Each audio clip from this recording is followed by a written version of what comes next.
Hello friends, मैं स्वयं विकास Kumar YouTube channel पर आप लोग का स्वागत है। आप लोग चैनल को लाइक और सब्सक्राइब कर लीजिएगा। देखिएगा क्वेश्चन, देखिएगा एक नंबर क्वेश्चन देखिएगा। एक नंबर क्वेश्चन में क्या दिया हुआ है? 980 डिवाइडेड 35 35 गुना 16 प्लस 4 माइनस 2 गुना 2। तो यहाँ से देखिए 2 दूना 4, प्लस माइनस कैंसिल हो गया। अब देखिएगा पहले क्या करेंगे, पहले भाग का क्रिया करेंगे। तो यहाँ कितना आ जाएगा?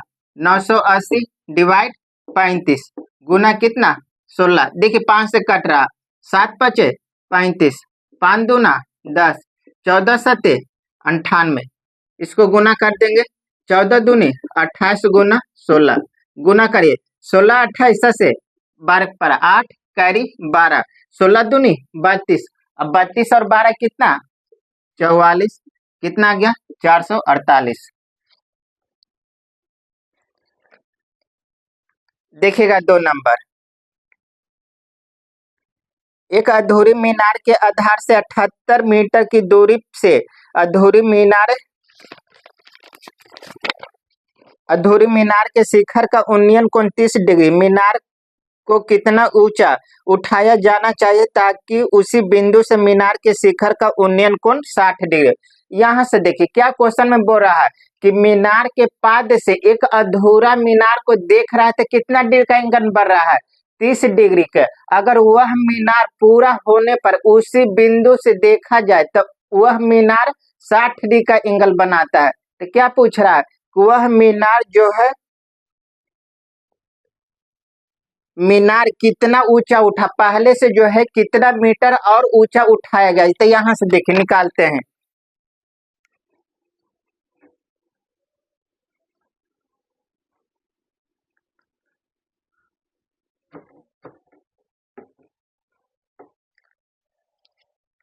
तो यहाँ से देखिए मान लेते हैं कि अधूरा मीनार है, एक अधूरा मीनार है। किसी बिंदु से इस मीनार अधूरा मीनार को देख रहा है तो कितना डी का एंगल बन रहा है?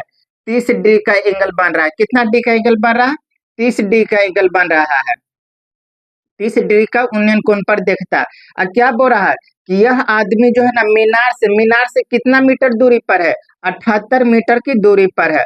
अब क्या बोल रहा है कि अधूरा मीनार को पूरा मुरा, यानी कि इसको पूरा बनने में, यह मान लीजिए कि इसको पूरा करने में मान लीजिए कि यहाँ पर पूरा कंप्लीट हो गया मीनार। यह क्या हो गया? पूरा मीनार। इसी बिंदु से अब इस मीनार को देख रहा है तो कितना डी का एंगल बन रहा है? 60 डिग्री का एंगल बन रहा है। कितना डी का एंगल बन रहा है?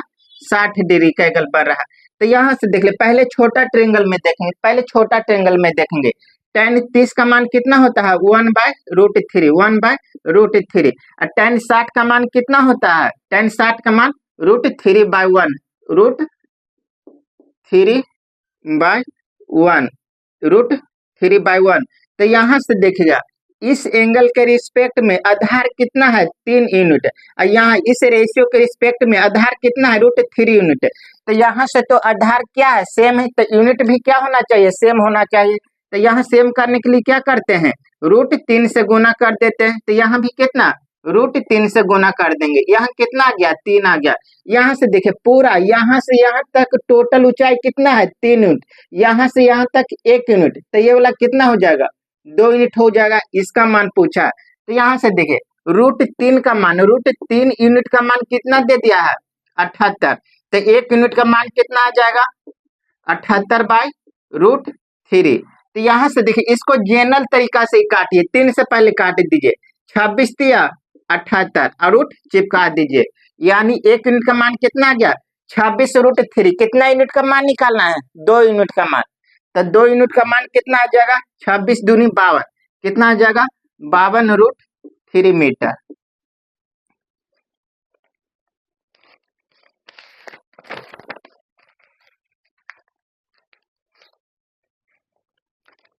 देखिएगा 3 नंबर। एक समकोण त्रिभुज की तीनों भुजाएं की लंबाई x-1, x+1 और x+3 है। तो समकोण त्रिभुज के कर्ण की लंबाई निकालना है कि कर्ण की लंबाई क्या होगा।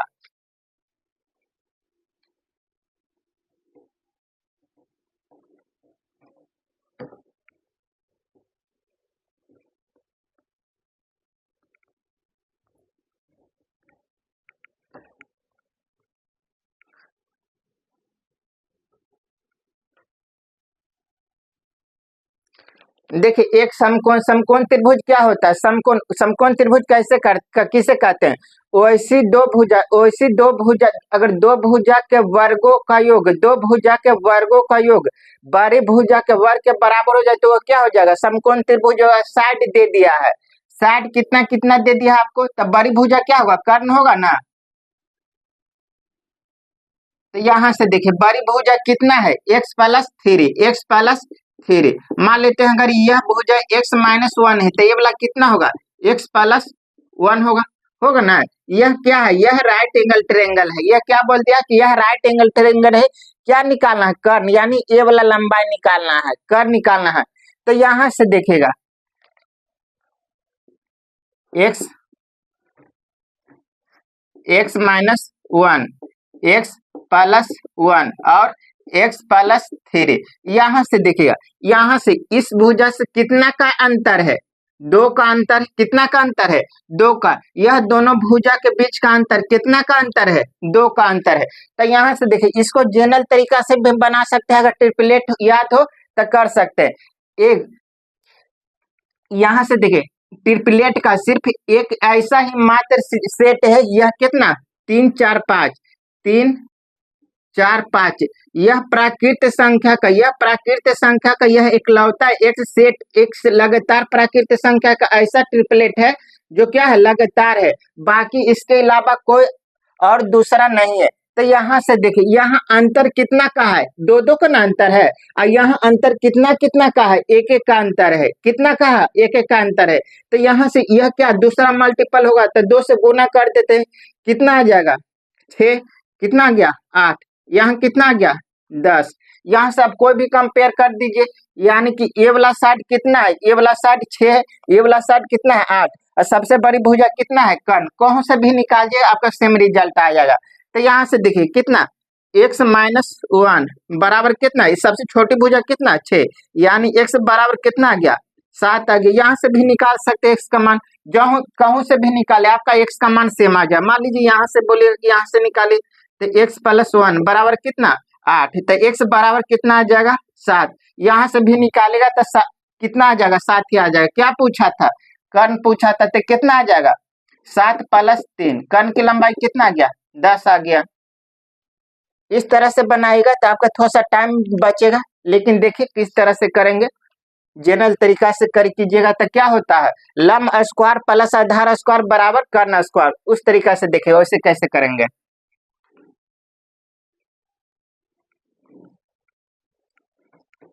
अगर प्राकृत संख्या ये सब का सीरीज याद है, आपको सेट याद है, तो आपका क्वेश्चन तुरंत बन जाएगा।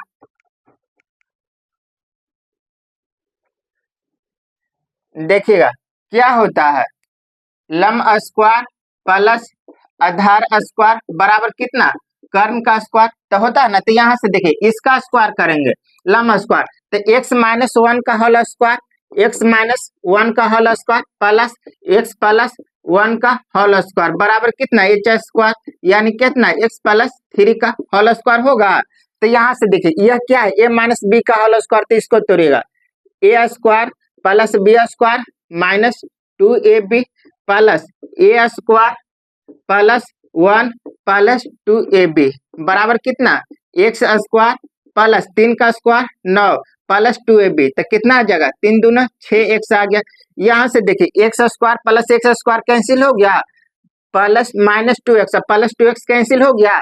यहाँ से देखेगा इस यह पूरा टर्म को इस साइड लेकर आए, इस साइड लेकर आए, तो कितना हो जाएगा एक्स स्क्वायर इसको इस साइड लाएंगे तो कितना आ जाएगा -6x। यहाँ कितना 1 1 2, इस साइड लाएंगे तो कितना -9 प्लस 2 -9 कितना बचा -7 बचा, बराबर में कितना बचा 0। इसको तोड़िएगा, तो कितना आ जाएगा x square -7x plus x -7 बराबर 0 लिख सकते हैं ना। यह दोनों में क्या कॉमन आ रहा है, x कॉमन आ रहा है, तो x -7 प्लस 1 इंटू x -7 बराबर कितना आ जाएगा 0 आ जाएगा। तो यहाँ से देखिए x -7 इंटू x प्लस 1 बराबर कितना 0, तो कितना आ जाएगा x का मान 7 आ गया और x का मान कितना आ गया -1 आ गया। तो यहाँ देखिए क्या किसी का लेंथ अगर माइनस यहाँ रखिए तो क्या आ जाएगा निगेटिव आ जाएगा। तो क्या लेंथ लंबाई कभी भी निगेटिव होता है नहीं होता है। तो यानी कि ये वाला नहीं होगा। x का मान कितना आ गया 7 तो 7 आ गया। तो कर्ण की लंबाई कर्ण यही ना है तो कितना आ जाएगा 7 + 3 कितना आ गया 10।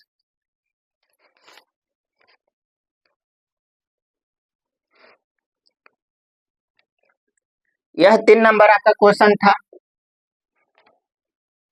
देखिएगा 4 नंबर।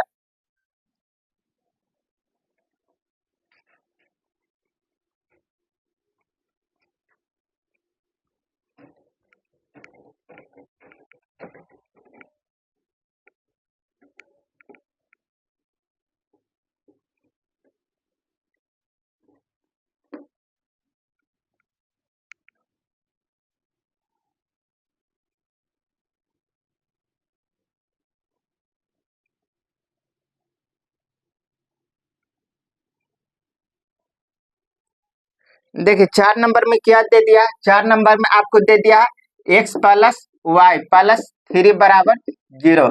क्या पूछ रहा है आपको x का क्यूब प्लस y का क्यूब -9xy + 9 इसका मान पूछ रहा है ना। तो यहाँ से देखिएगा यहाँ क्या है x³ + y³ तो यहाँ क्या क्यू कब आएगा क्यू कब आएगा जब इस टर्म को क्यू करेंगे तब ना क्यू आएगा। तो यहाँ से देखिए क्यू लाते हैं यहाँ से देखिए क्या करेंगे x + y बराबर क्या -3 लिख सकते हैं कर सकते हैं। क्या करते हैं दोनों स्क्वायर क्यू कर देते हैं दोनों तरफ क्यू कर देते हैं। तो यहाँ से देखिए a cube plus b cube a cube plus b cube का फार्मूला क्या होता है ए प्लस बी का फार्मूला होता है ए का क्यू प्लस बी का cube plus 3 a into b into a plus b होता है ना। तो यहाँ से देखे एक्स का क्यू प्लस वाई का cube plus 3x into y plus a plus b यानी कितना हो जाएगा x + y बराबर कितना -3 का क्यूब कितना -27।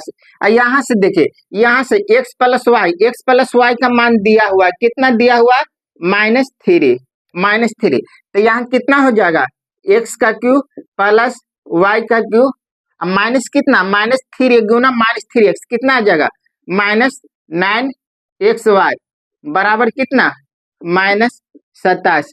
यहाँ से देखिएगा ये टर्म तो आ गया सिर्फ अब क्या लाना है +9 लाना है। तो क्या करते हैं दोनों तरफ 9 जोड़ दें दोनों तरफ 9 जोड़ देते हैं तो कितना आ जाएगा x का क्यूब प्लस y का क्यूब -9xy + 9 बराबर कितना -27। इधर 9 जोड़े तो इधर भी 9 जोड़ना पड़ेगा इसी का ना मान पूछा है। तो यहाँ से देखिएगा कितना आ जाएगा -27 + 9 कितना आ गया -18 आ गया।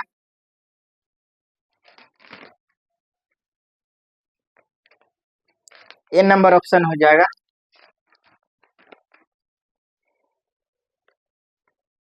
देखिएगा 5 नंबर में क्वेश्चन में क्या बोल रहा है एक काम को 16 दिन में पूरा कर सकता है बी उसी काम को 12 दिन में पूरा कर सकता है। उन्होंने 4 दिनों तक एक साथ मिलकर काम किया और फिर ए चला गया।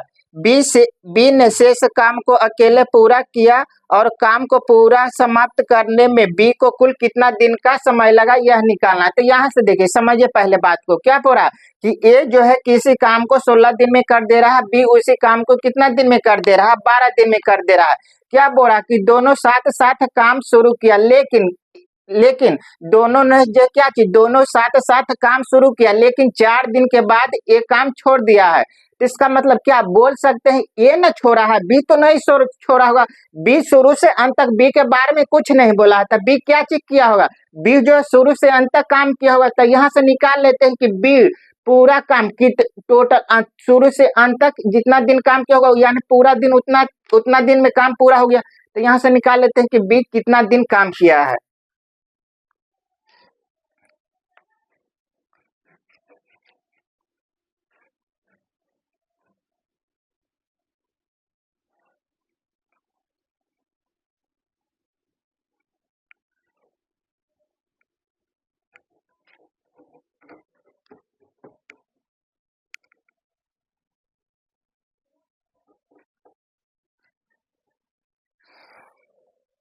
देखिएगा ये क्या है, ए जो है किसी काम को कितना दिन में, ए जो है किसी काम को 16 दिन में कर दे रहा, बी उसी काम को कितना दिन में, 12 दिन में कर दे रहा। तो यहाँ से टोटल वर्क क्या हो जाएगा, इसका एलसीएम कितना आ जाएगा 48। ए जो है 16 दिन में 48 काम, तो एक दिन में कितना काम करेगा, 3 काम। बी जो है 12 दिन में 48 काम, तो एक दिन में कितना काम करेगा, 4 काम करेगा, है ना। काम कौन छोड़ कर गया है, ए छोड़ कर गया है, तो ए जितना दिन काम किया है उसको उतना दिन काम करके उसको साइड करा दीजिए। दोनों ने मिलकर कितना दिन काम किया है, दोनों ने मिलकर 4 दिन काम किया, और 4 दिन के बाद एक काम छोड़ दे, एक काम छोड़ दे। तो ये देख लेते हैं कि ये जो है 4 दिन में कितना काम किया होगा। तो यहाँ से देखिए ए एक दिन में 3 काम, ये जो है एक दिन में 3 काम, तो 4 दिन में कितना काम करेगा, 12 काम। ये जो है 12 काम किया, 12 काम करने के बाद टोटल काम कराना था कितना, 48, तो शेष रिमेनिंग काम कितना बच गया, रिमेनिंग काम कितना बच गया, टोटल काम कितना था 48, 48 में से 12 काम हो गया, तो शेष काम कितना बचा, 36 बचा। रिमेनिंग काम कितना बचा, 36 बचा। और यह शेष काम को कौन किया होगा, बी किया होगा। बी पूरा काम, यह पूरा काम को यानी शुरू से अंत तक यह काम किया 36 काम, तो 36 काम को बी जो है कितना दिन में पूरा करेगा यह निकाल लेते हैं। तब बी, तो यहाँ से देखिए बी जो है एक दिन में 4 काम, तो 36 काम कितना दिन में करेगा, 36/4 यानी कितना दिन में, 9 दिन में कर देगा। यानी शुरू से अंत तक कितना दिन काम चला है, 9 दिन काम चला है।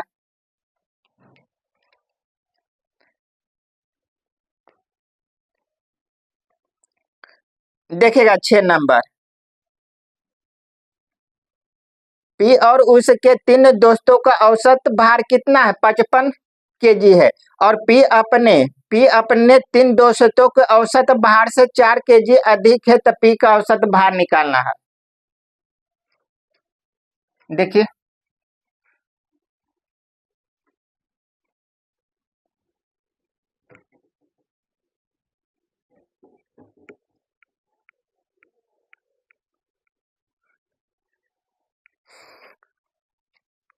देखिए क्या बोल रहा है, पी और उसके 3 दोस्तों का औसत वजन, पी और पी पी और उसके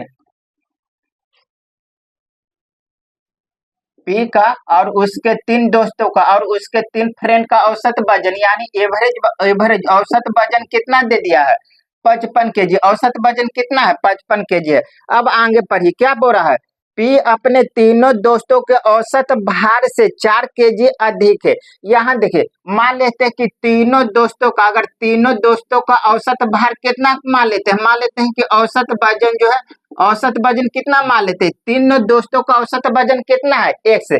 तब पी का भार कितना बोल रहा है कि पी का जो भार है ना, तीनों दोस्तों के औसत वजन से 4 केजी अधिक है, तब पी का भार कितना हो जाएगा, x+4 होगा। पी का भार निकल गया, पी का भार कितना है, इतना केजी है ना। तो यहाँ से देखिए यह क्या है, यह 3 दोस्तों का औसत वजन दे दिया है, तो कुल वजन क्या होगा, टोटल तीनों दोस्तों का कुल वजन हो जाएगा कितना, औसत गुना क्या हो जाएगा, औसत गुना संख्या। औसत कितना है, x, तो गुना कितना, 3 से गुना कर देंगे तो यह क्या आ जाएगा, तीनों दोस्तों का कुल वजन। अब देखिएगा पी का वजन इतना, तीनों दोस्तों का कुल वजन इतना, तो क्या जोड़ देंगे तो यह क्या निकल गया, यह चारों का कुल वजन निकल जाएगा। तो कितना आ गया, पी का वजन कितना है, x+4, पी का वजन x+4, और तीनों दोस्तों का कुल वजन कितना है, 3x। और यहाँ से देखिए यहाँ कितना दे दिया है, यानी कि 4 लोग, पी प्लस 3 दोस्त यानी कितना हो गया, 4 लोग ना। तो इसका कुल वजन कितना हो जाएगा, 55 गुना 4 गुना कर देंगे, तो यहाँ गुना कर दीजिए ना, कितना आ जाएगा, 5 को 20 का सोना करी दो, 5 को 20 दो 22, कितना आ गया 220, कितना आ गया 220। ये भी 4 लोगों का कुल वजन, ये भी 4 लोगों का कुल वजन क्या बराबर होगा। तो यहाँ से देखिएगा इसको जोड़ेंगे कितना आ जाएगा, 4x, 4 को उस साल लेकर जाएंगे तो 220 में से 4 गया, कितना बचा 216। यहाँ देखिए 4 से काटेंगे, 4 पचे 20, 4 चौको 16, x बराबर कितना आ गया 54 आ गया। किसका मान पूछा था आपका, किसका वजन, p का वजन पूछा था। तब p का वजन कितना है, x+4 ना है, तब p का वजन निकाल देते हैं, कितना है x+4, तो कितना आ जाएगा 54 प्लस 4 कितना 58 kg।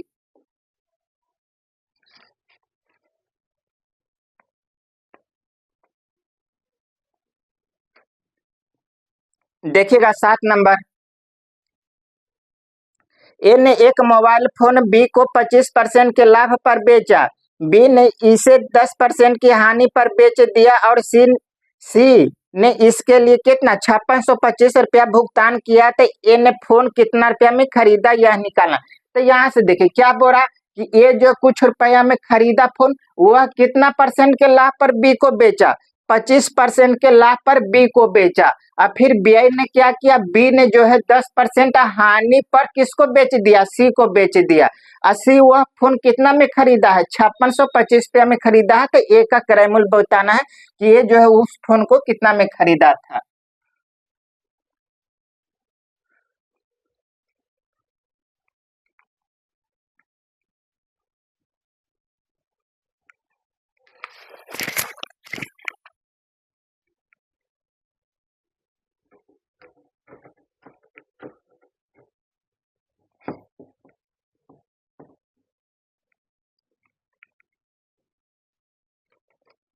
देखिए मान लीजिए कि ए जो है ए रुपया में खरीदा, ए ने ए का क्रय मूल्य कितना है ए रुपया, यह जो है 25% के लाभ पर बेच दिया, यानी कितना में बेचा होगा 125 रुपया में बेचा। यह क्या है, यह जो है ए के लिए सेलिंग प्राइस है, लेकिन बी के लिए यह क्या है कॉस्ट प्राइस। ए के लिए सेलिंग प्राइस लेकिन बी के लिए क्या है कॉस्ट प्राइस। बी जो है इतना रुपया में खरीदा, बी क्या बोला कि इतना में खरीदने के बाद जो है वह सी को 10% की हानि पर बेच देता, यानी कितना में बेचा होगा 90/100। यह सी के लिए, यह बी के लिए क्या है, यह जो है बी के लिए सेलिंग प्राइस है, लेकिन सी के लिए क्या है कॉस्ट प्राइस है।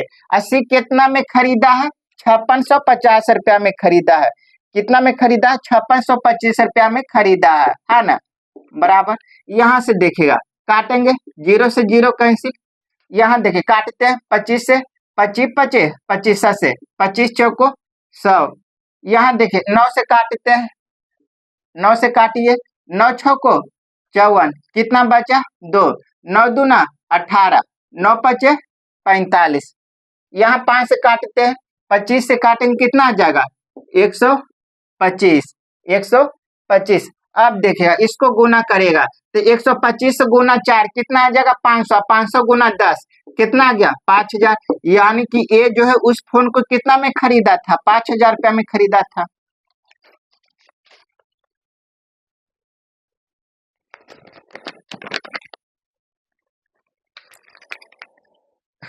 देखिएगा 8 नंबर में क्या बोल रहा है, दो संख्याओं का लघुत्तम समवर्तक और महत्तम समवर्तक का 56 गुना है, एचसीएफ और एलसीएम का योग 1710 है, तो यदि दोनों संख्याओं में से एक संख्या 240 है तो दूसरी संख्या निकालना।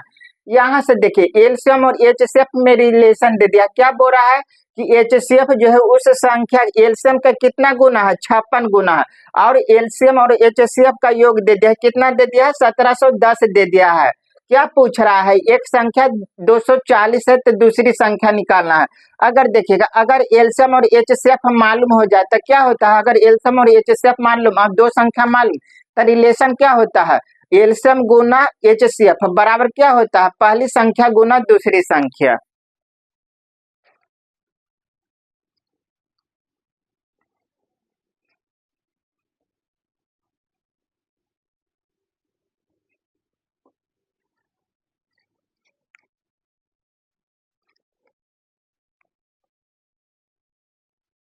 देखिए एलसीएम, एलसीएम जो है एचसीएफ का क्या बोल रहा है कि एलसीएम जो है एचसीएफ का कितना गुना है 56 गुना, कितना गुना है 56 गुना है।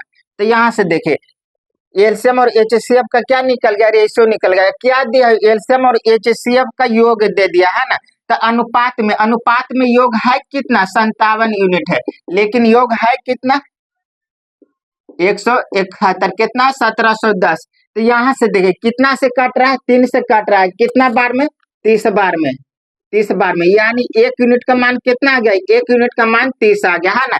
1 यूनिट का मान 30, तो एलसीएम है कितना 56 यूनिट, तो 56 यूनिट का मान कितना हो जाएगा, 1 यूनिट का मान 30, तो 56 यूनिट का मान कितना 56 गुना 30, एलसीएम निकल गया, इतना आ गया। एचसीएफ कितना आ जाएगा, 1 यूनिट का मान 30, तो कितना आ जाएगा 1 गुना 30, कितना आ जाएगा 30।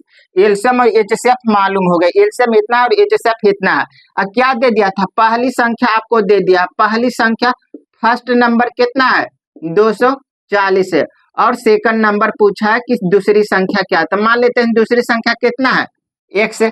तो यहां से देखिए क्या होता है, एलसीएम गुना एचसीएफ, एलसीएम गुना एचसीएफ बराबर में क्या होता है, फर्स्ट पहली संख्या गुना दूसरी संख्या, पहली संख्या गुना दूसरी संख्या। तो यहां से देखिए एलसीएम कितना दे दिया आपको 56 गुना 30, और एचसीएफ कितना आया है 30, और पहली संख्या कितना है 240, और दूसरी संख्या x निकाल देते हैं, 0 से 0 कैंसिल, कितना बार में 8 बार में, यहाँ काटेगा 8 सत्ते 56, यानी x बराबर कितना आ गया 210, x क्या माने थे दूसरी संख्या कितना आ जाएगा 210।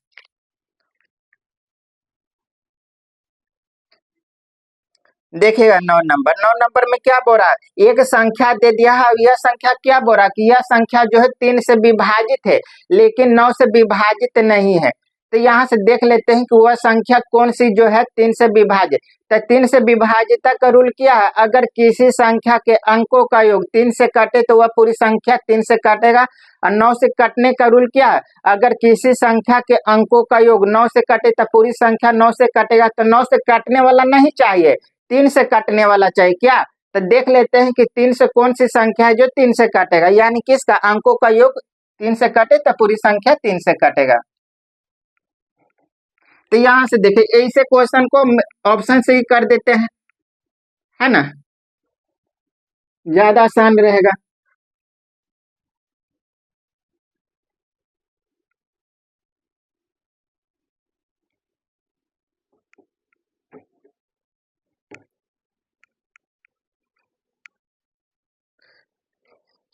तो यहाँ से देख ले, ऑप्शन देख लेते हैं, ऑप्शन कितना कितना दिया आपको, दिया ऑप्शन ए में 23, 86, 89, और बी में आपको दिया है 23, 9, 6, 85, और सी में आपको दिया है 23, 96, 88, और डी में आपको दिया है 23, 76, 87, है ना। तो यहाँ देख लिए, पहले देख लेते हैं, किसी को चेक ले, पहले 9 से देख लेते हैं, पहले 3 से देख लेते हैं, है ना, पहले 9 से ही देख लेते हैं। तो यहाँ देखिए 9 से 6 3 9, यहाँ देखेगा 6 3 9, इसको जोड़ेगा 8 8 16 16 3 19, क्या 19 से 9 से काटता है, नहीं से काटता, जब यह 9 से ही नहीं काटेगा तो 3 से कहां से काटेगा। अब इसको देख लेते हैं 9 से, यहाँ 9 से 9, यहाँ कितना आ गया 6 3 9, 6 3 9, यहाँ देखेगा 8 7 15, 8 7 15, अब 15 2 17, यानी कि ये भी 9 से नहीं काटेगा, ये भी 9 से नहीं काटेगा, जब 9 से नहीं काटा तो 3 से कहां से काटेगा। तो यहाँ से देखे, अब सी को चेक करते हैं, यहाँ से देखे 8 9 से 6 3 9, 8 8 16, 16 2 18, यह 9 से कट रहा है, यानी 9 से कटने वाला नहीं चाहिए था, इसको चेक करेंगे 6 3 9, सब तो कठिन जा रहा है, कहूँ मिस्टेक क्या हो गया है। देखे 23 9, 23 9,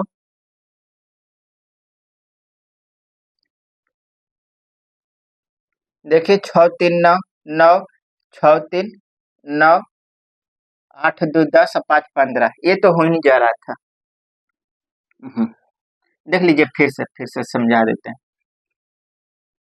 देखिए बी नंबर में कितना दे दिया आपको 23 9 6 8 5, तो यहाँ से देखिए यह क्या है, इसको पहले देख लेते हैं, 9 6 3 9, कितना 8 8 16 16 2 18, यह कितना से कट रहा है,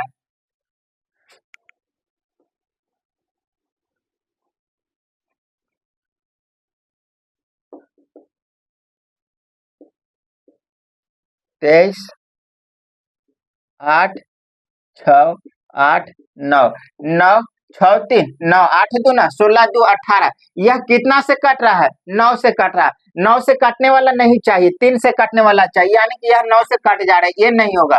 अब इसको चेक करते, देखिए 9, 6, 3, 9, यहाँ देखिए 8, 2, 10, 10, 5, 15, 15 क्या 9 से काटता है? नहीं काटता, लेकिन 3 से काटता है, यानी कि कौन सा ऑप्शन? B number. ये दोनों क्या हो गया? ये देखिएगा, यहाँ से देखिए 9, 6, 3, 9, 8, 2, 10, ये क्या कर रहा है? 9 से कट रहा है, तो यह 9 से कटने वाला नहीं चाहिए था, यानी कि ये नहीं होगा।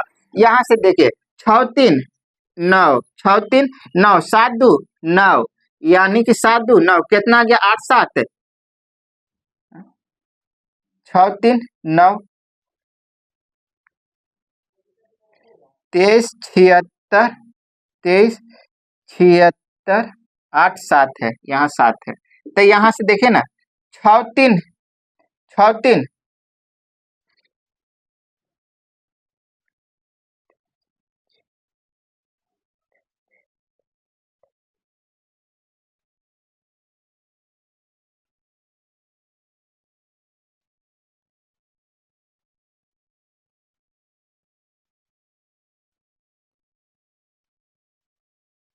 6, 3, 9, यहाँ भी तो कट ही रहा है।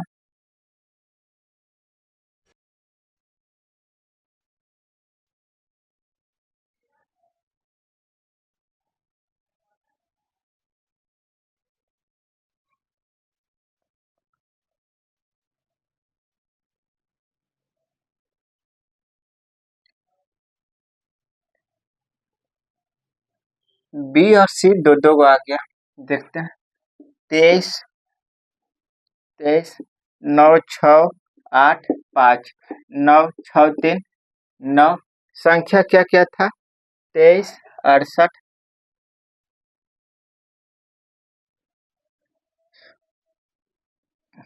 6, 3, 9, 8, 2, 10, 5, 15, ये भी कट जा रहा है।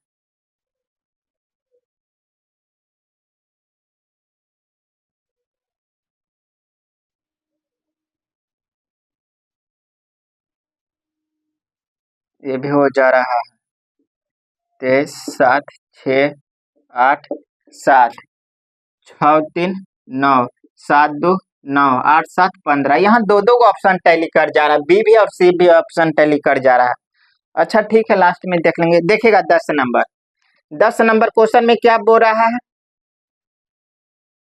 विभिन्न स्कूलों में कुछ विद्यार्थी केवल लड़के और लड़कियां ओलंपिक परीक्षा में शामिल हुए। 20% लड़के और 15% लड़कियां परीक्षा में अनुत्तीर्ण हो गए। अब परीक्षा उत्तीर्ण करने वाले लड़कों की संख्या परीक्षा उत्तीर्ण करने वाले लड़कियों की संख्या से 70 अधिक है। कुल 90 विद्यार्थी अनुत्तीर्ण हुए, तो परीक्षा में शामिल होने वाले विद्यार्थियों की संख्या निकालना कि परीक्षा में टोटल कितने विद्यार्थी शामिल हुए थे। तो यहाँ से देखेगा,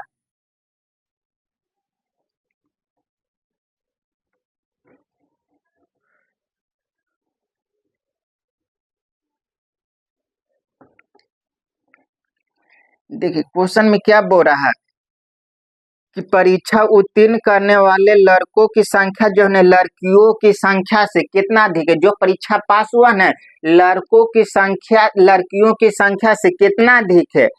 70 अधिक। लड़कों की जो संख्या ना लड़कियों से 70 अधिक है। तो यहाँ से देख लेते हैं। तो यहाँ से देखिए, जिसमें क्या बोल रहा है 20% लड़की जो है 20% लड़की फेल हो गई, 20% लड़का फेल हो गया, तो पास कितना हो गया होगा? 80% पास हुआ होगा, है ना। अब देखिएगा, अब यहाँ से देखिए 15% लड़की फेल हो गई, 15% लड़की फेल हो गई, तो पास कितना हुआ होगा?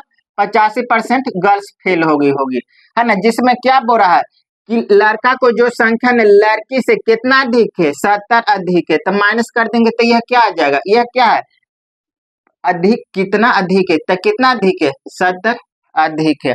अब आगे पढ़िए, क्या बोल रहा है कि कुल के टोटल कितना विद्यार्थी फेल हुआ है? 90 विद्यार्थी फेल हुआ। तो यहाँ से देखिएगा, बॉयज कितना परसेंट फेल हुआ था? 20% फेल हुआ था। और गर्ल्स कितना परसेंट फेल हुई थी? 15% फेल हुई थी। कितना परसेंट? 15%। टोटल इतना फेल हुआ। अब फेल क्वेश्चन में कितना दिया हुआ कि 90 स्टूडेंट फेल हो गया। तो यहाँ से देखेंगे, इसको सॉल्व करेंगे, इसको देखें, इसको सॉल्व करते हैं।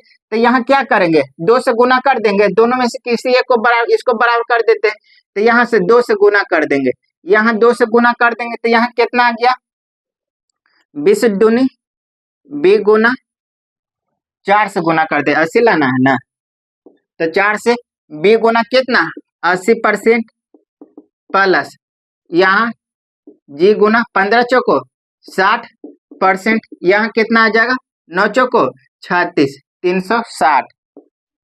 यहाँ देखें, इसको काटना है तो क्या करना है, माइनस ना, तो माइनस माइनस माइनस, यह क्या हो गया, प्लस माइनस कैंसिल हो गया।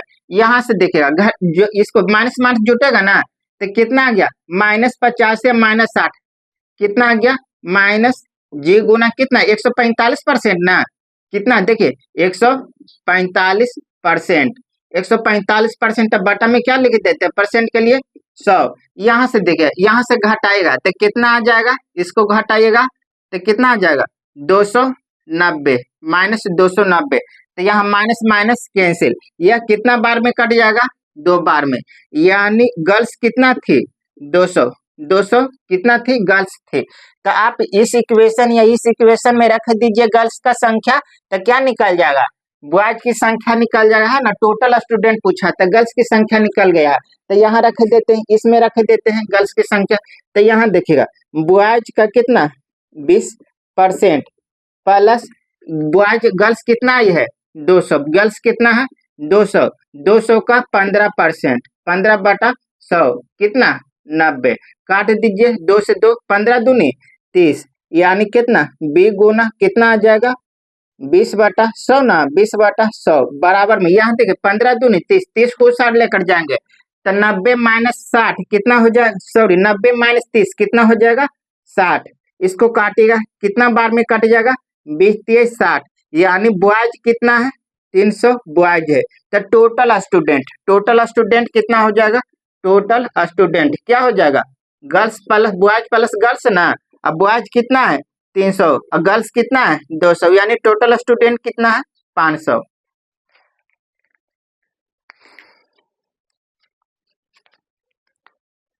अब देखिएगा 11 नंबर, एक वस्तु का मूल्य 400 रुपया है, फेस्टिवल सेल के दौरान 10% के डिस्काउंट कूपन के साथ वस्तु के नियमित मूल्य पर X% की छूट प्रदान करती है।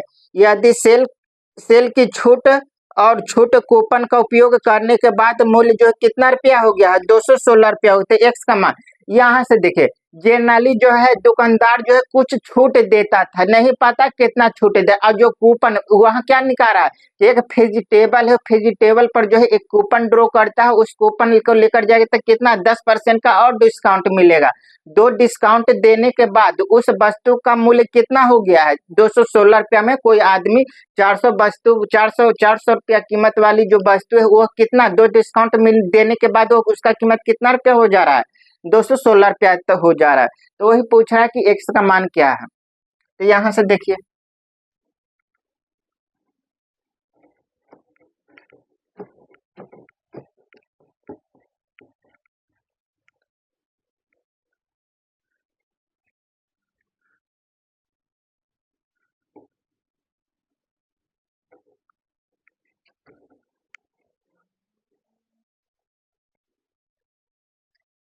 देखिए उस वस्तु का मूल्य कितना है 400 रुपये, इस पर 10% का डिस्काउंट दिया था। 10 देख लेते हैं कि 10% डिस्काउंट देने के बाद मूल्य हो गया है कितना, तो यानी कितना में 90 बटा 100, 20 से 20, 2 डिस्काउंट देने के बाद कितना हो गया मूल्य 360 रुपया हो गया। लेकिन वह आदमी खरीद रहा है कितना में 216 में खरीद रहा, 360 वाला वस्तु एक डिस्काउंट देने के बाद कितना 360, लेकिन वो खरीद रहा है कितना 216 में। तो और कितना का रुपया में कितना का डिस्काउंट मिला है, तो देख लेते हैं, घटाइएगा कितना आ जाएगा 4, यहाँ 5 ना, तो 5 में से 1 गया कितना 4 1, कितना का और डिस्काउंट मिला है 144 का और डिस्काउंट मिला है कितना पर 360 पर, परसेंट के लिए 100 से गुना, 0 से 0 कितना बार में कट जाएगा 4 बार में, यानी कितना परसेंट का डिस्काउंट मिला है? 40%। यही जो है क्या है? एक्स है।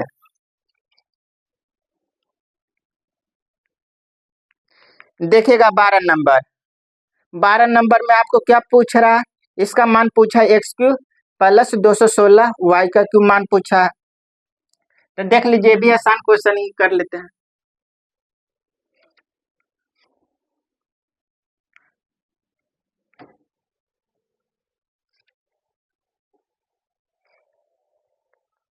देखिए कितना दे दिया? एक्स प्लस 6 वाई बराबर कितना है? 8। और एक्स और वाई बराबर कितना है? 2। क्या पूछ रहा है आपको? X cube plus 216 y cube, इसका मान पूछा। तो यहाँ से देखिए, दो वेरिएबल है, दो इक्वेशन, यानी कि इसका एग्जैक्ट मान निकलेगा, है ना। तो यहाँ से देखिए, छोटा नंबर आप पिक कर सकते हैं, वैसी दो संख्या को पिक करिए कि गुना करने से कितना आना चाहिए? 2।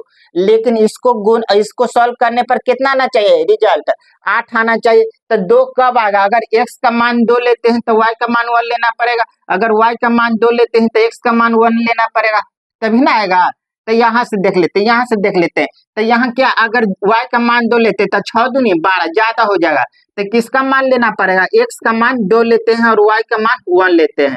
तो यहाँ देखिए, x का मान 2, y का मान 1, कितना आ गया? 1 गुना 2, 2 आ गया। यहाँ देख लीजिए, 2 6 गुना 1 कितना आ रहा? 8, यानी सेटिस्फाई करा, यानी मान निकल गया। x का मान कितना आ गया? 2, और y का मान कितना आ गया? 1। यहाँ से देखिए, अब इसी का मान निकालना है। तो 2 का क्यूब 8, 2 का क्यू 8 प्लस 216 वाई का मान 1, 1 का क्यू करेंगे तो कितना? 1, यानी 216 गुना 1 कितना आ जाएगा? 216। इसको जोड़ेगा तो कितना आ जाएगा? 224। इस तरह से करेंगे। अगर इसको फार्मूला पर लेके जाएगा तो उससे थोड़ा सा ज्यादा टाइम लग जाएगा, है ना। जब छोटा इक्वेशन है तो आप सोच सकते हैं। देखिएगा 13 नंबर। देखिए 13 नंबर में क्या बोल रहा है? त्रिभुज ए बी सी में बिंदु पी क्यू आर क्रमशः ए बी बी सी और सी इस प्रकार हैं, इस प्रकार लिए गए हैं कि बी क्यू बराबर पी क्यू, सी क्यू बराबर क्यू आर आर। और कौन सा कौन दे दिया? बी ए सी 75 डिग्री है, तो कौन पी क्यू आर का मान पूछ रहा है? तो देखिए, इसको फिगर से समझते हैं।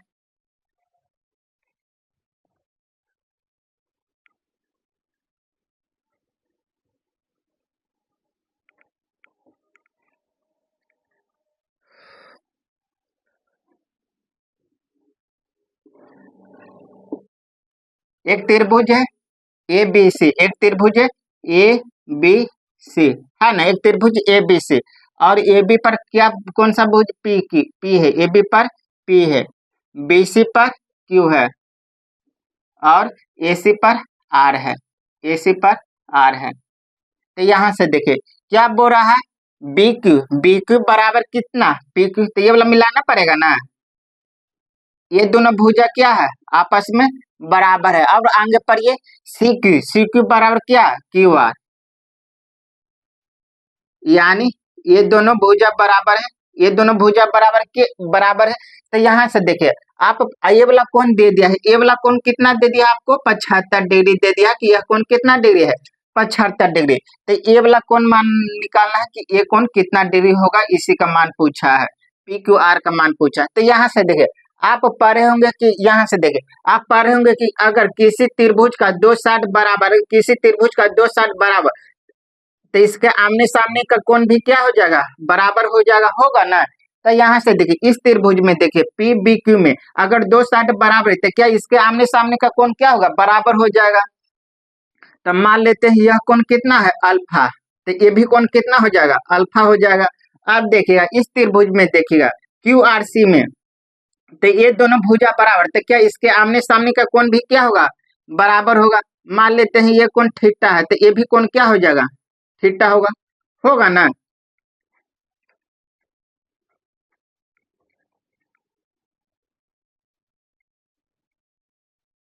हो गया।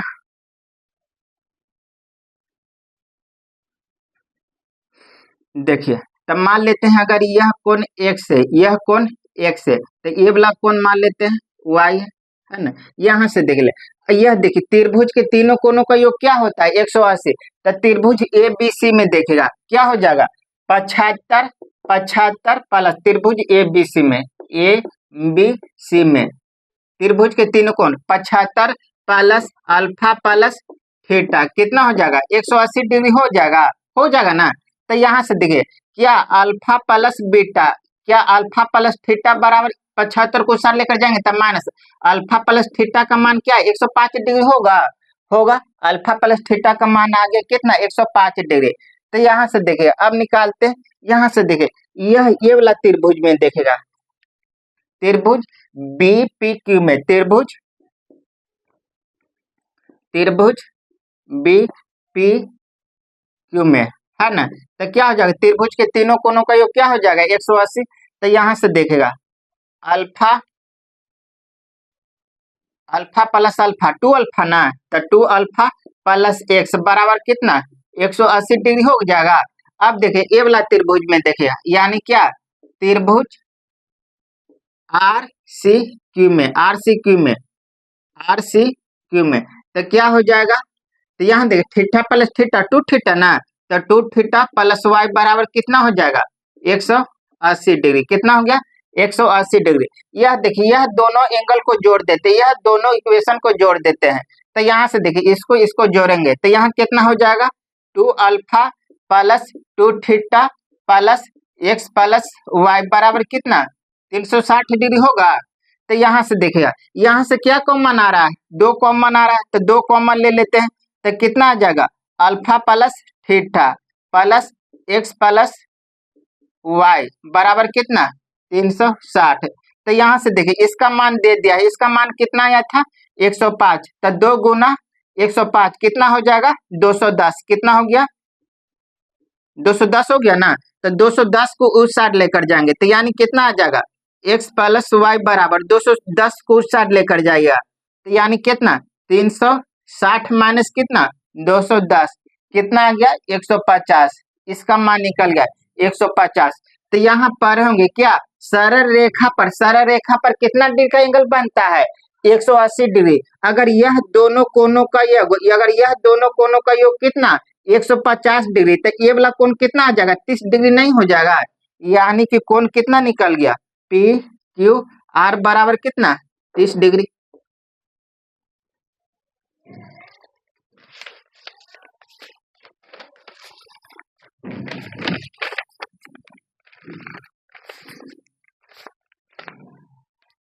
देखिएगा 14 नंबर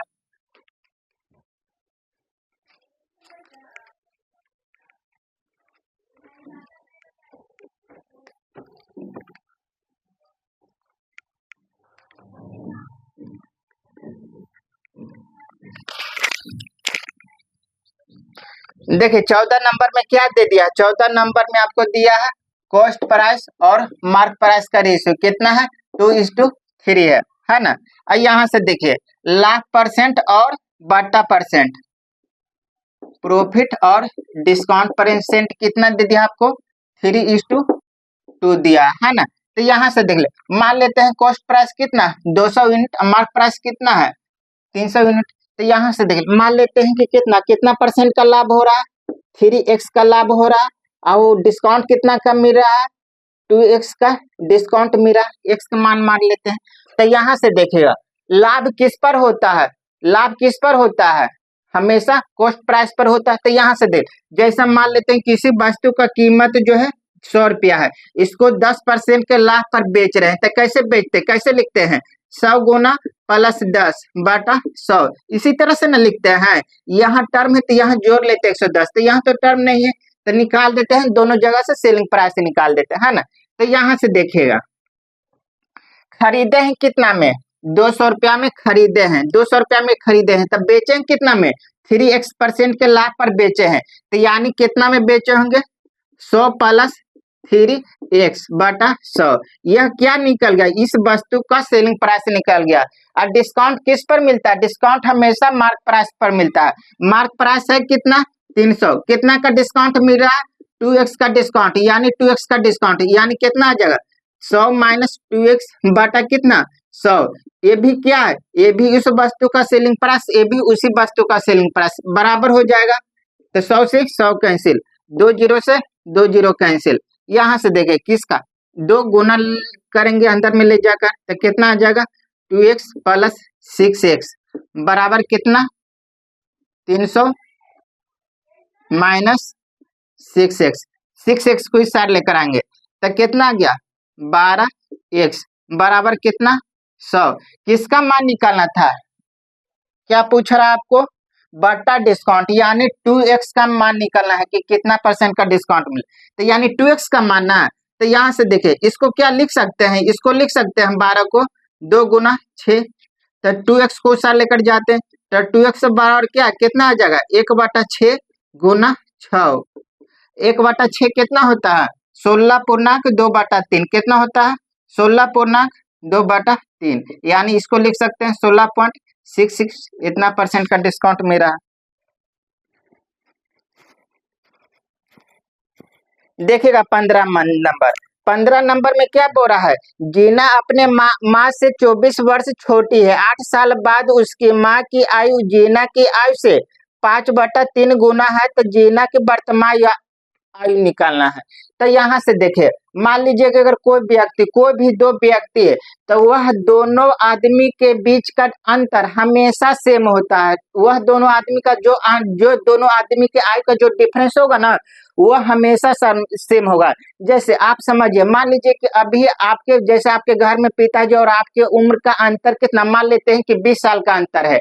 तब मान लीजिए कि अगर जिस समय आप पैदा भी लोगे उस समय अंतर 20 साल भी है, आज भी अंतर कितना है 20 साल, और आने वाला 10 साल बाद भी अंतर, और आपके और पिताजी के बीच का अंतर डिफरेंस कितना रहेगा 10 साल, यानी हमेशा 2 आदमियों के बीच का जो अंतर होता है ना वह क्या होता है सेम होता है।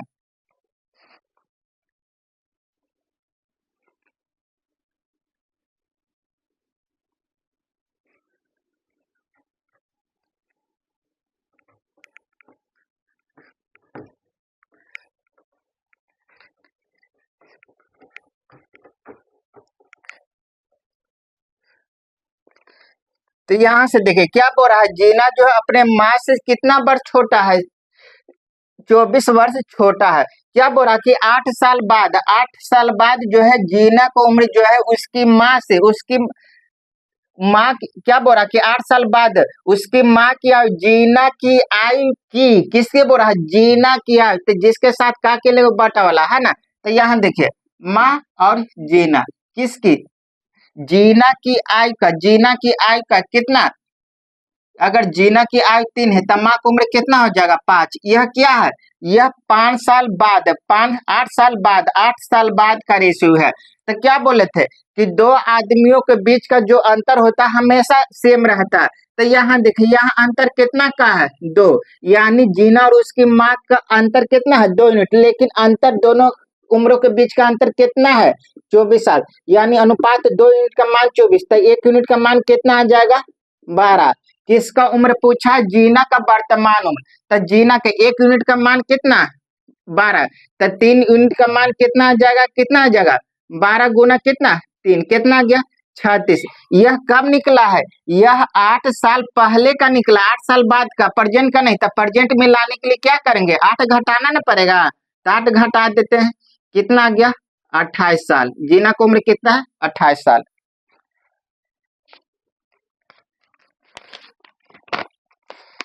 देखिएगा 16 नंबर में क्या बोल रहा है, पाइप ए और बी एक खाली हौद से जुड़े हैं, जबकि 2 पाइप हौद को क्रमशः 6.5 और 16.5 घंटे में भर सकते हैं। तीसरा पाइप हौद को भरने के बाद 9.9 घंटे में खाली कर देता है।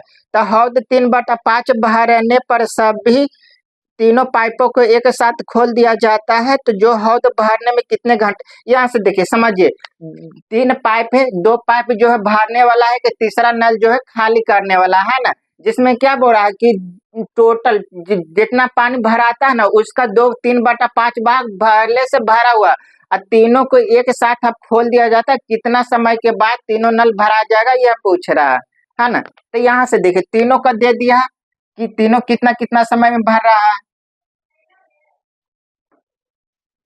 तो यहाँ से देखिए टाइम कभी भी डेसिमल में नहीं होता है, तो यहाँ से देखिए टाइम को फ्रैक्शन में लिखेंगे।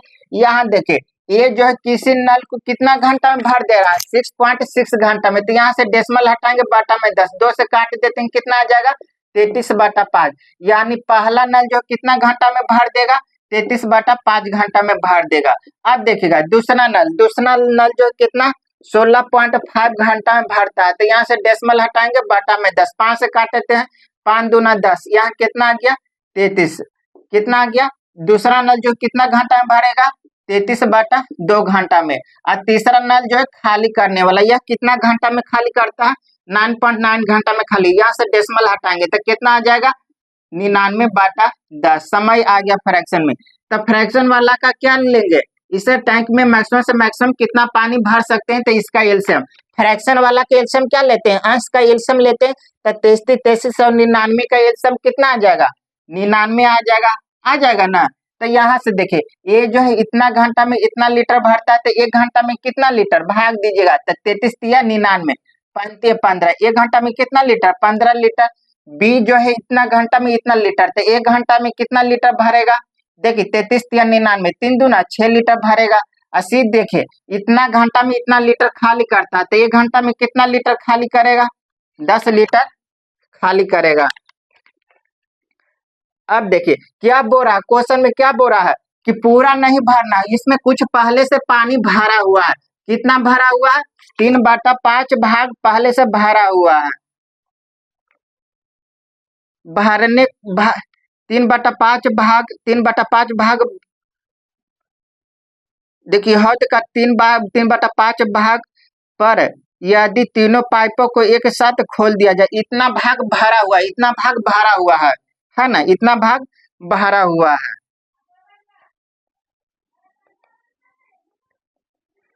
इतना भाग भरने पर यानी कि अब कितना खाली है, 2/3/2/5 भाग इतना खाली। अब इतना को भरना है, इतना को अब भरने में हद को कितना समय का लगेगा। तो यहाँ से देख लेते, तीनों नलों को एक साथ खोल दिया जाए तो 1 घंटा में कितना लीटर भरेगा। पहला नल, तीनों नलों को एक साथ खोला गया है ना, तीनों नलों को, पहला नल जो है 1 घंटा में 15 लीटर, दूसरा नल जो है 1 घंटा में 6 लीटर भरता है, और तीसरा नल जो है 1 घंटा में 10 लीटर खाली करता है।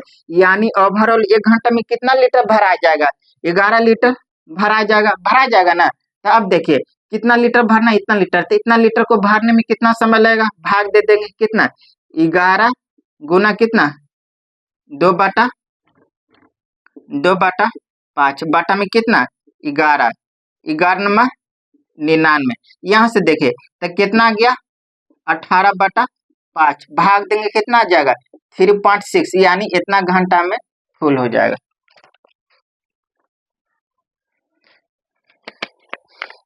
देखिएगा 17 नंबर क्वेश्चन क्या बोल रहा है, एक विक्रेता ने 6 सिलाई मशीन 6300 रुपया में बेची और उसे 5% के हानि पर लाभ हुआ। यदि 15% लाभ कमाना चाहता है तो उसे 8 मशीन उसे किस कीमत पर बेचनी होगी।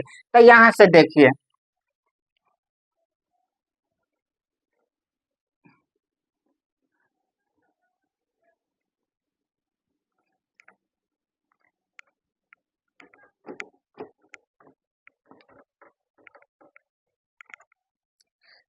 देखिए एक विक्रेता जो 6 सिलाई मशीन बेचा है, कितना में बेचा है 6300 में बेचा है, तो उसको कितना परसेंट का लाभ हो रहा है, 6% का लाभ। तो यहाँ से देखिए टोटल पर 6% या एक वस्तु पर, दोनों पर क्या 6% का लाभ, टोटल पर बोलिए चाहे एक वस्तु पर बोलिए। तो यहाँ से यह निकाल लेते हैं कि 6 वस्तु का सेलिंग प्राइस 6300 रुपया, तो एक वस्तु का सेलिंग प्राइस कितना हो जाएगा 6300 बटा कितना आ जाएगा 6, यानी कि एक वस्तु का कीमत कितना आ गया, इतना आ गया। इस पर कितना परसेंट का लाभ हो रहा है, 6% का लाभ होगा, तो वह खरीदा होगा कितना में, कितना 5% का लाभ, तो वह खरीदा होगा कितना में 100/105, इतना में खरीदा होगा, है ना। यह क्या आ गया, यह एक सिलाई मशीन का कॉस्ट प्राइस आ गया। लेकिन क्या बोल रहा है कि वह जो इसे 15% के लाभ पर इतना में खरीदा, 15% के लाभ पर बेचना चाहते, तो कितना में बेचेंगे 115/100। यह क्या निकल गया, यह सेलिंग प्राइस, एक सिलाई मशीन का सेलिंग प्राइस निकल गया। लेकिन क्या पूछा, 8 मशीनों का विक्रय मूल्य, एक वस्तु का विक्रय मूल्य इतना था, 8 से गुना कर देंगे तो 8 मशीन का क्रय मूल्य नहीं, विक्रय मूल्य नहीं आ जाएगा। आ जाएगा। तो यहाँ देखिए 100 से 2 जीरो से 100 कैंसिल, यहाँ देखिए 5 से काटते हैं 21, और यहाँ 15 ते बचे 15 हाथ से। अब देखिएगा इसको काटिएगा, कितना से कट जाएगा 21 से, 21 तिया 63, कितना आ गया 3000। यहाँ देखिएगा 6 से काटते हैं 56 30, 56 30, कितना आ गया 500 आ गया। इसको गुना करिए 8 5 40, कितना आ गया 8 5 40, कितना आ गया 4000, और गुना कितना 23, 23 चौको 92, यानी 8 मशीन का कितना सेलिंग प्राइस कितना आ जाएगा 92,000 रुपया। अब देखिएगा 18 नंबर, 18 नंबर में क्या बोल रहा है, 18 देखिए 18 नंबर,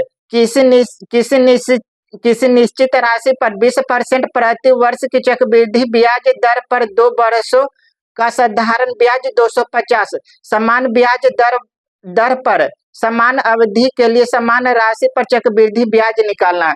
तो यहाँ से देखे यह क्या दिया है 2 साल रेट आपको दे दिया है, रेट कितना जो है 20%, और कितना साल 2 साल, और 2 साल का क्या दे दिया है साधारण ब्याज बोल दिया है कि 2 साल का साधारण ब्याज कितना रुपया 250 रुपया, तो 2 साल का उसी रेट से 2 साल का चक्रवृद्धि ब्याज कितना होगा। तो यहाँ से देख लेते हैं, यहाँ से देख साधारण ब्याज क्या होता है, हर एक साल का साधारण ब्याज क्या होता है सेम होता है। अगर 1 साल का साधारण ब्याज कितना 20%, तो 2 साल का कितना हो जाएगा परसेंट में कितना हो जाएगा R गुना T, यानी कितना 2 गुना 20, कितना आ गया 40% आ गया। तो 2 साल का कंपाउंड इंटरेस्ट निकाल देते हैं परसेंट में कितना हो जाएगा, तो ये भी फार्मूला से निकाल देते हैं, क्या हो जाएगा 20 प्लस 20 प्लस 20 इंटू 20 बाई कितना आ जाएगा 2 जीरो से 2 जीरो, कितना आ गया 44% आ गया। परसेंट में कॉस्ट प्राइस है कितना 40% है, लेकिन रुपया में कितना है 250, यानी 250 का मान कितना 40%, कितना परसेंट निकालना है 44%। परसेंट से परसेंट, जीरो से जीरो कैंसिल, 4 से 11, इसको गुना करेगा तो कितना आ जाएगा 5 7 2, यानी यह क्या निकल गया, यह चक्रवृद्धि ब्याज निकल गया, कितना आ गया 275 रुपया। अब देखिएगा 19 नंबर में क्या बोल रहा है, किसी गेंद पर कमाया गया लाभ इसके विक्रय मूल्य का 3/5 है। यदि इस गेंद का विक्रय मूल्य 120 रुपया है तो इस गेंद पर लाभ निकालना है कि इस पर कितना लाभ होगा।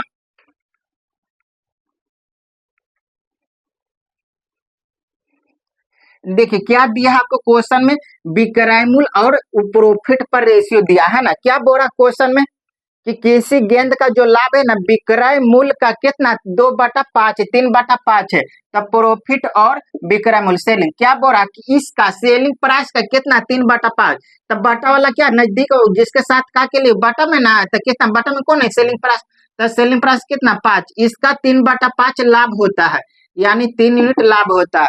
तो यहाँ से देखिए वह बेचा है कितना में 120 रुपया में, उस गेंद को बेचा है कितना में 120 में, लेकिन यहाँ बेच रहा है कितना 5, यानी 5 यूनिट का मान कितना है 120, तो 1 यूनिट का मान कितना आ जाएगा 24, तो 1 यूनिट का मान 24, तो 3 यूनिट का मान कितना आ जाएगा 72, यानी कितना का लाभ हो रहा 72 रुपया का लाभ हो रहा। देखिएगा 20 नंबर में क्या बोल रहा है, 6 अवलोकन का औसत 15 है, इनमें से पहले 3 का औसत और अंतिम 3 के औसत का 2 गुना है, तो अंतिम 3 अवलोकन का योग निकालना है।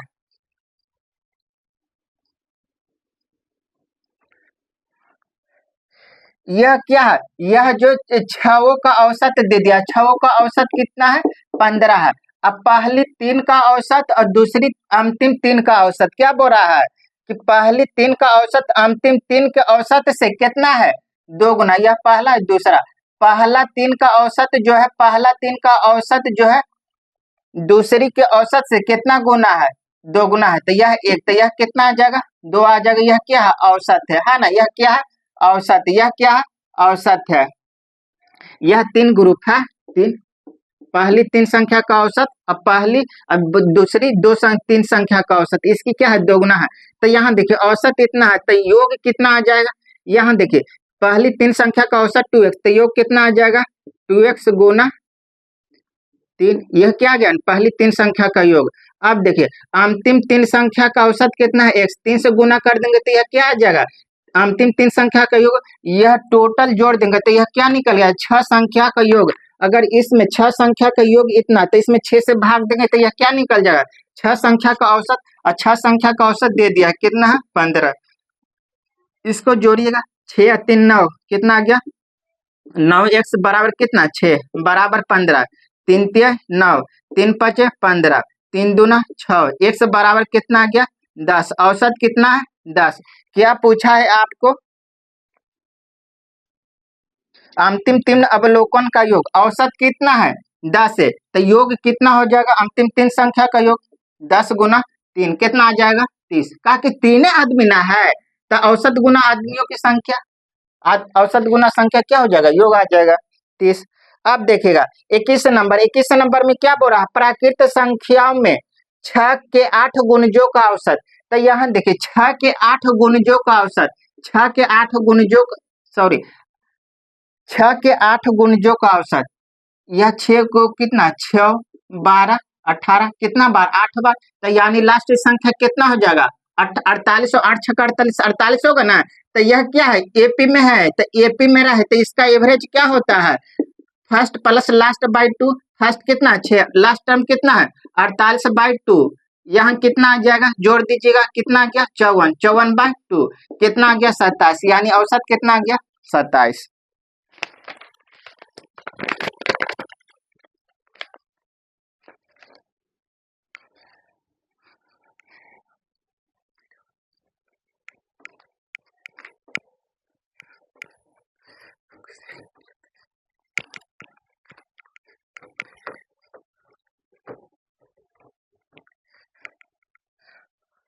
देखिएगा 22 नंबर में क्या बोल रहा है 2 वर्षों के लिए निवेश की गई राशि पर चक्रवृद्धि ब्याज संयोजित रूप से इतना है। यदि ब्याज की दर 25% है तो इन दोनों वर्षों का मिश्रधन निकालना है। यहाँ देखिए रेट कितना है 25% है, तब 25% का फ्रैक्शन निकाले कितना आ जाएगा 1/4। यहाँ से अगर मूलधन 1 से तो 1 साल बाद ब्याज कितना हो जाएगा 1 मिलेगा, यानी अमाउंट कितना हो जाएगा 5/4 ना। तो यहाँ से देखिएगा मूलधन और अमाउंट का रेशियो, मूलधन 1 साल बाद मूलधन और अमाउंट का रेशियो कितना है 4:5, तो 2 साल ना 2 साल का स्क्वायर कर देते हैं तो कितना आ जाएगा 2 साल का स्क्वायर कर देंगे तो कितना गया 16 और 25, यानी यह क्या है 2 साल बाद मूलधन और अमाउंट का रेशियो। अगर मूलधन 16 यूनिट है तो यह राशि 2 साल बाद हो जाएगा कितना 25 यूनिट। तो यहाँ से देखे तब ब्याज कितना मिलेगा 9 रुपया ब्याज मिलेगा, इतना ब्याज मिलेगा।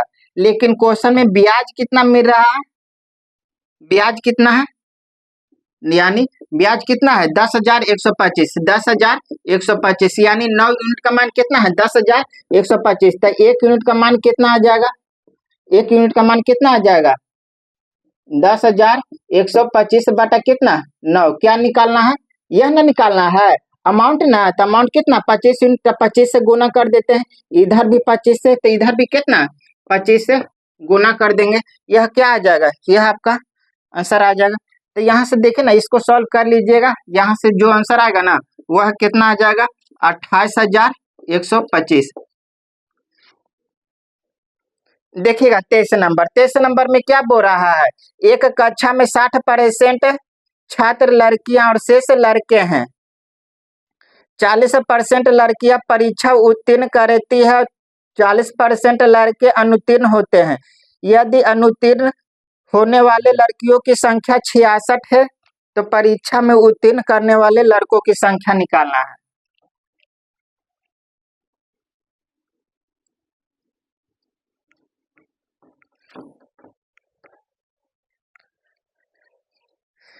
देखिएगा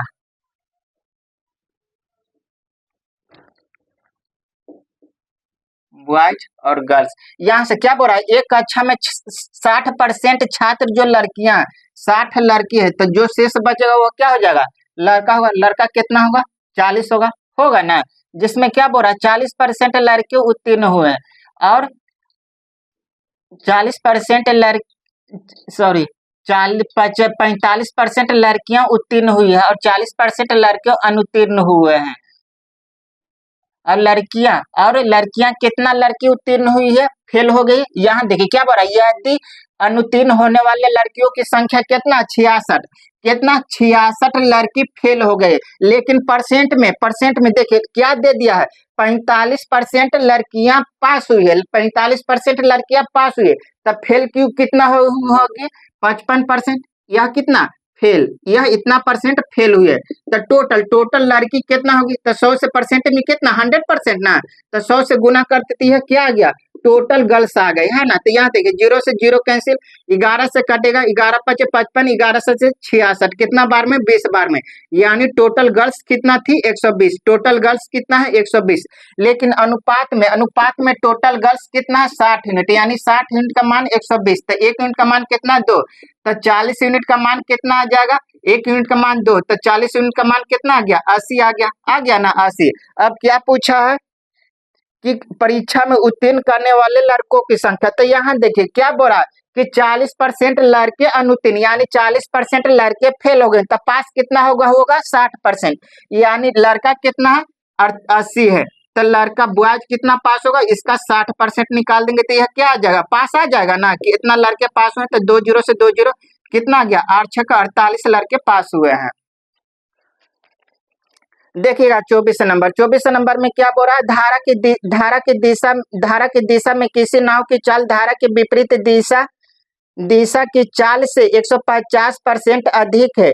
यदि धारा की दिशा में 80 किलोमीटर और धारा की विपरीत दिशा में 50 किलोमीटर की दूरी तय करने में लगा समय 8.2 घंटा है, तो धारा की दिशा में नाव की चाल निकालना है। कि धारा की दिशा में नाव की चाल, तो यहाँ से बताइए अगर धारा की दिशा में कोई नाव जाएगा तो उसका चाल क्या हो जाएगा, बोट प्लस वाटर। अगर धारा के विपरीत दिशा में कोई नाव जा रहा है तो उसका चाल क्या हो जाएगा, बोट माइनस वाटर हो जाएगा ना। तो यहाँ से देखिएगा क्या धारा की दिशा में चाल क्या, बोट प्लस वाटर, धारा के विपरीत दिशा में बोट माइनस वाटर। क्या बोल रहा कि धारा के जो दिशा, यहाँ से देखिए क्या बोल रहा कि नाव धारा की विपरीत दिशा में किसी नाव की धारा की विपरीत दिशा किसकी चाल से कितना परसेंट अधिक है, 150% अधिक है। मान लेते हैं कि यह 100% है, धारा की विपरीत दिशा में नाव की चाल इतना है, तो धारा की दिशा में नाव की चाल कितना, इससे 250% अधिक, यानी कितना आ जाएगा 250। यह क्या आ गया, स्पीड का रेशियो आ गया। तो यहाँ तक 0 से 0 5 25 5 दूना 10, कितना आ गया, धारा की दिशा में नाव की चाल 5 यूनिट, तो यहाँ कितना आ जाएगा, धारा के विपरीत में 2 आ जाएगा। तो यहाँ मान लेते हैं चल की धारा की दिशा में नाव की चाल 5x, तो धारा के विपरीत दिशा में नाव की चाल कितना 2x। अब क्वेश्चन में क्या बोल रहा है कि यदि धारा की दिशा में 80 किलोमीटर, धारा की दिशा में 80 किलोमीटर गए हैं, तो समय बराबर क्या होता है, दूरी बटा चाल, कितना किलोमीटर गए हैं 80 किलोमीटर, धारा की दिशा में चाल कितना 5x है ना। अब आगे पढ़िए क्या बोल रहा है कि 50 किलोमीटर धारा की विपरीत दिशा में, तो धारा के विपरीत दिशा में लगा समय बराबर क्या होता है, दूरी बटा चाल, तो दूरी कितना 50 किलोमीटर, धारा के विपरीत दिशा में चाल कितना 2x है, और टोटल समय कितना लग रहा है 8.2 घंटा। तो ये भी टोटल समय क्या हो जाएगा, बराबर हो जाएगा। काटिएगा कितना बार में 16 85, यहाँ कितना आ जाएगा 25, इसको जोड़ेगा कितना आ गया 41/x, बराबर में कितना, यहाँ से डेसिमल हटाएंगे तब बटा में 10 है, इसको काट दिया जाए तो कितना आ जाएगा 41 यहाँ कितना 5, तो कितना आ गया 41/5, 41 x बराबर कितना आ गया 5। क्या पूछ रहा है आपको, धारा की दिशा में नाव, तो धारा की दिशा में नाव चाल कितना है 5x ना है, तो कितना हो जाएगा 5x, तो कितना 5 गुना 5, कितना आ गया धारा की दिशा में चाल 25 किलोमीटर बराबर। देखिएगा 25 नंबर में क्या बोल रहा है, रोहित गौरी और मंजू व्यवसाय साझेदार है। रोहित का लाभ का 9/10 भाग मिलता है और शेष लाभ को विभाजित गौरी और मंजू बराबर किया जाता है। जब लाभ 12% से बढ़कर 15% हो जाता है तो रोहित का आय जो है कितना 270% 270 रुपया बढ़ जाता है।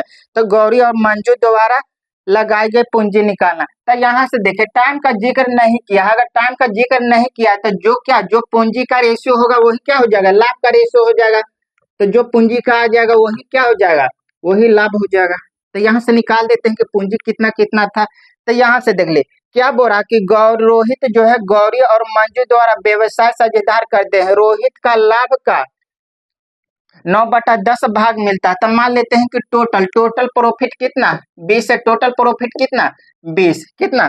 तो यहाँ देखे रोहित को कितना मिल रहा है, टोटल लाभ का कितना, टोटल लाभ का कितना 9/10 ना। तो यानी कितना मिलेगा, रोहित को 18 रुपया मिलेगा। तो और कौन बच गया, गौरी और मंजू। गौरी और मंजू को क्या बोला कि शेष लाभ को आधा आधा, तो शेष लाभ कितना बचा, 2 ही ना। तो इसको आधा आधा, इसको भी एक, इसको भी एक, निकल गया। यह निकल गया, क्या निकल गया, प्रॉफिट का रेशियो निकल गया, है ना। अब आगे पढ़िए क्या बोल रहा है कि जब लाभ 12% से बढ़कर 15% हो जाता है तो रोहित का आय जो है कितना परसेंट बढ़ जाता है, 270% बढ़ जाता है। तब मान लेते हैं कि इसका जो प्रॉफिट का ए है, इसका जो मंजू का प्रॉफिट ए यह क्या है, एक्चुअल मान। यह क्या किसके बारे में बोल रहा है, रोहित के बारे में। रोहित का पहले कितना, रोहित जो है पहले 12%, लाभ जो है 12% से बढ़कर कितना परसेंट हो गया, 15%, 15% हो गया। यानी कितना का वृद्धि हुआ परसेंट में, 3%। यानी कितना 18, ए का मान अगर 13% निकाल देंगे तो यह क्या निकल जाएगा, ए का कितना का वृद्धि हुआ। लेकिन कितना का वृद्धि हुआ है, क्वेश्चन में क्या बोल रहा है कि 270 रुपया का वृद्धि हुआ। तो यहाँ से देखिएगा काटेंगे कितना बार में, 90 बार में। यानी 18 ए बराबर कितना आ गया, 9000 आ गया ना। और यहाँ देखिएगा तो क्या पूछा है कि मंजू और गौरी और मंजू दोबारा लगाएगा पूंजी। तो यहाँ देखिए 18 यूनिट का मान कितना है, 9000। 18 ए का मान कितना है, 9000। तो ए का मान कितना हो जाएगा, 500 आ जाएगा, 500। तो यहाँ भी ए का मान कितना 500, यहाँ भी ए का मान कितना 500। यानी गौरी और मंजू व्यापार में कितना कितना रुपया लगाया था, 500 रुपया।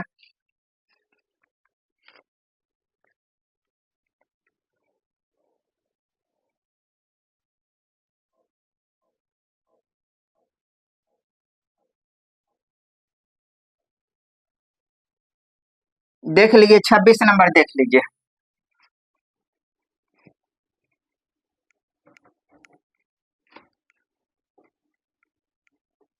देखिए 26 नंबर में क्या बोल रहा है, ए किसी कार्य को 40 दिन में पूरा कर सकता है। ए जो है किसी काम को कितना दिन में, 40 दिन में पूरा कर सकता है।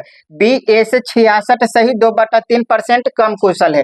यानी 2/3 का फ्रैक्शन कितना, 66/2/3 का फ्रैक्शन कितना आ जाएगा, 2/3 आ जाएगा, है ना। तो क्या पूछा ए और बी के बारे में, क्या बोल रहा है कि बी जो है ए से इतना परसेंट, यानी कि अगर ए से ना अगर ए 3 काम करता है तब बी कितना, ए से 2 कम, यानी कितना काम करेगा, एक काम करेगा। यहाँ से निकल गया इसका रेशियो। अब आगे पढ़िए, आगे क्या बोल दिया है बी और सी के बारे में।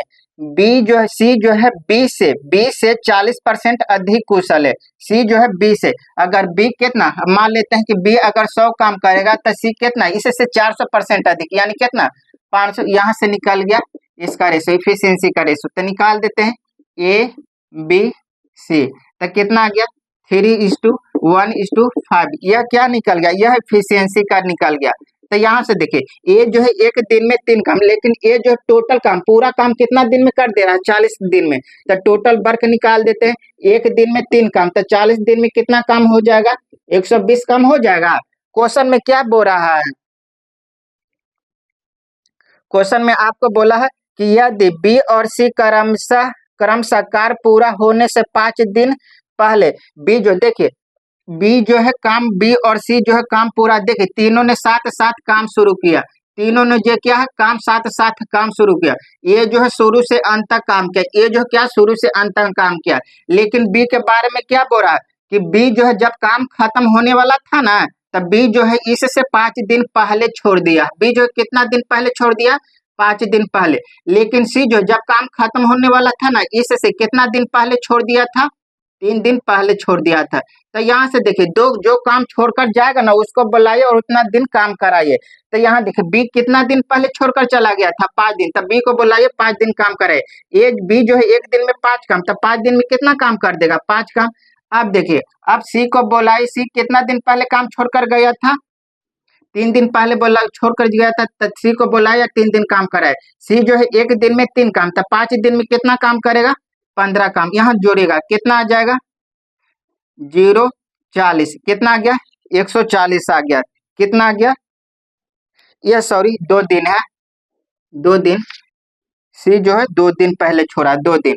तो यहाँ से देखिए, यहाँ कितना आ जाएगा? 10 ना, तो 5 कितना आ गया? 135 आ गया। 135 है, तो क्या पूछ रहा है कि कार्य जो है कितना दिन में पूरा हो गया। तो यहाँ से यह निकाले कि तीनों एक दिन में कितना काम करेगा। तो सी जो है एक दिन में 5 काम, बी जो है एक दिन में 1 काम, ए जो है एक दिन में 3 काम, तो यानी तीनों मिलकर एक दिन में कितना काम करेगा। तो यहाँ से एक दिन में 9 काम ना है, एक दिन में 9 काम, तो 135 काम कितना दिन में करेगा? 9 से भाग 5 से कितना दिन में? 15 दिन में करेगा। ठीक है, कुछ काम है, और बाकी जो भी क्वेश्चन में डाउट रहेगा वो कल पूछ लीजिएगा आप लोग। ठीक है, धन्यवाद।